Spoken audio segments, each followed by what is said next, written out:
Hello, so we're back. We're now in slide number 39. This is another slide where we talk about examples on how you're going to create expressions. Now, from the slide, you will notice that these are actually formulas in math. How do you write them in Java? Because obviously there are some expressions in mathematics where the symbol is not directly available in your keyboard. So how are we going to write them? So for the first example here, you have rate squared plus delta. So how are you going to write that in Java? So we'll retain the variable name, that is rate times rate plus delta, no? Okay na ni siya because anyway, multiplication will be done first. But,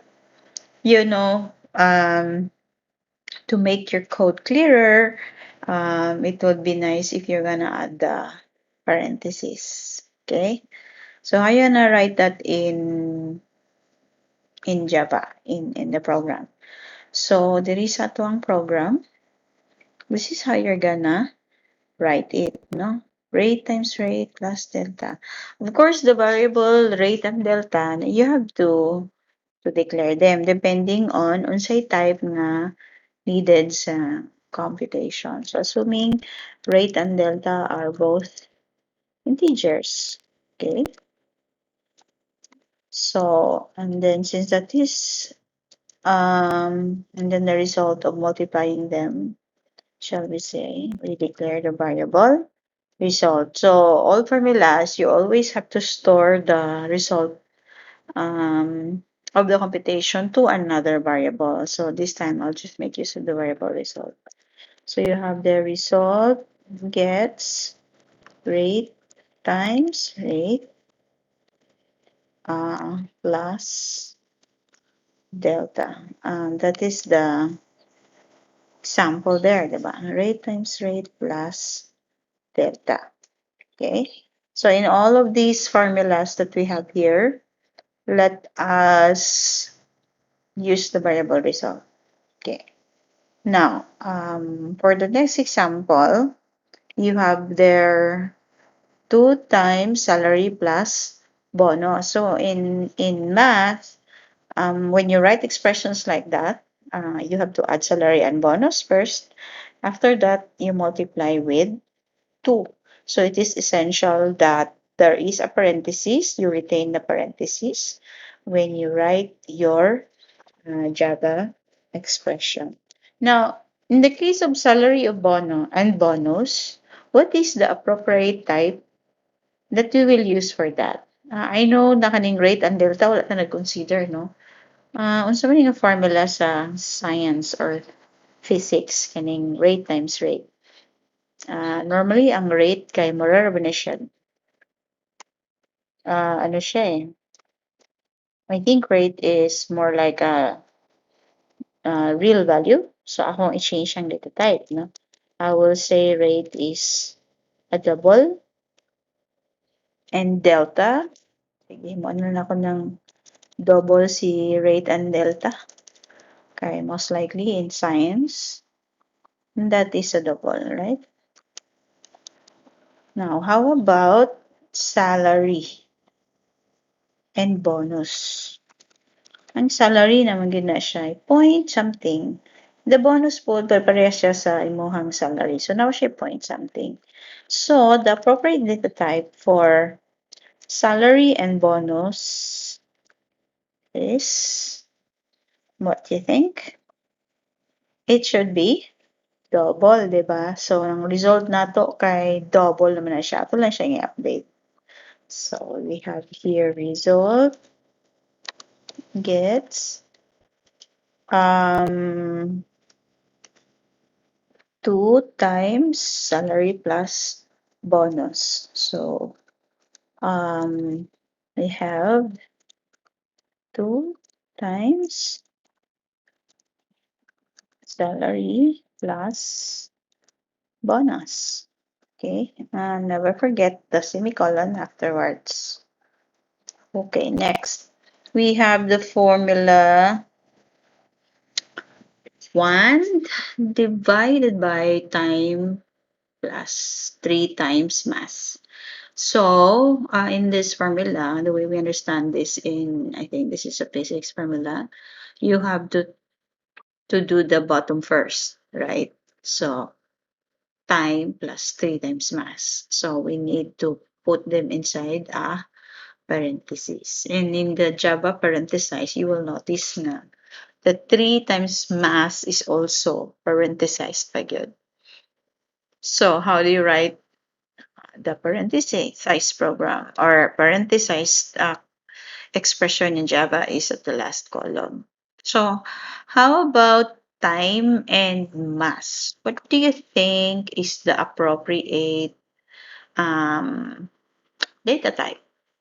For time, so ang time, then you have to, no, you have to, kasi how do we write time? Hour, colon, minutes, colon, seconds. So, di ka pwede mo yung 1.2 because there's no such thing as 1.2 sa oras, no? Or kung himuon mo 1.2, that means to say, compute siya, ni mo pila tong minutes divided by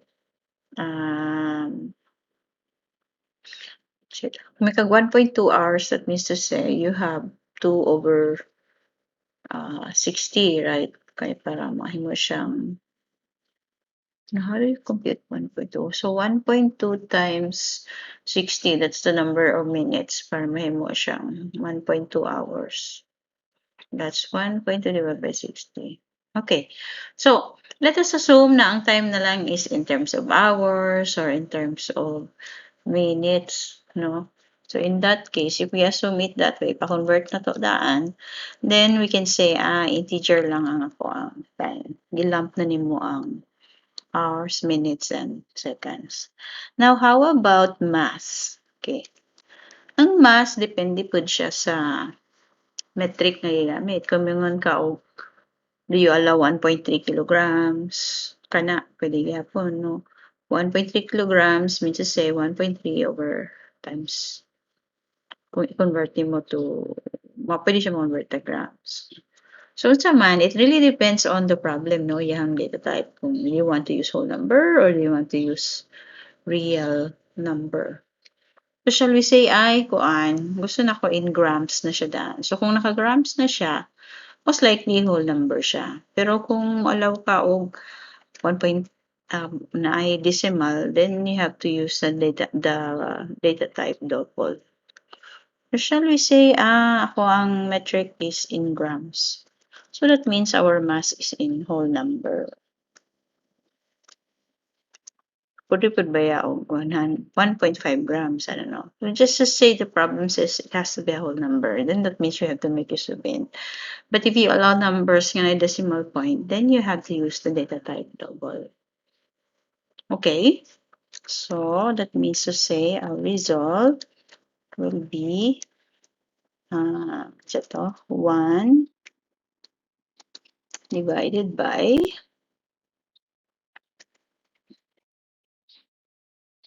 time plus 3 times mass. Ouch. Time plus 3 times mass. Okay. Next,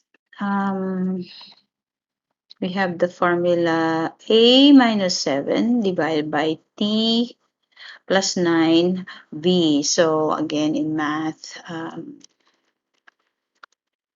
those in the numerator, you have to group them and then you divide it by those at the denominator. So we really need to put the parentheses. It's very important that your expression here is naka-parentheses. If you don't put the parentheses correctly, then you will end up with a different result. Okay? So in this case,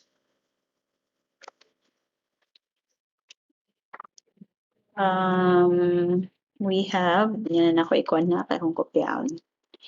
A minus 7 divided by T plus 9 times B. So this is some kind of expression that doesn't seem to have a meaning. So, i-declare lang natin yung variables na tanan as int a, t, and v. Now, what's the point? Why am I declaring the variables, then I write the expression? Because the point here is that if you have a mathematical expression, all the variables that you are using there must be declared. And the data type, it really depends on the problem you're solving, and you have to determine what is the appropriate type for the variables. And at the same time, you really have to remember that you need to declare the variables before you use them. So in this case, just to check if everything is properly declared, wala tay output, no? Just want to check kung wala by error. So let's see. Let's compile the program.